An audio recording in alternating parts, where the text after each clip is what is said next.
lunch going to school, I remember that we don't have money to buy rice, and the kids, they would always eat sa table, and I make sure that everyone's done eating, and I would go to the restroom and eat there because I don't want them to see what I'm eating kasi they're gonna bully you for that eh. Nagpursigi si Alexi na mag-aral sa tulong ng kanyang lola Basing.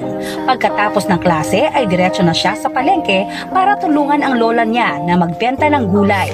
Put a period to the discrimination of women's rights because women are powerful. Women are driven.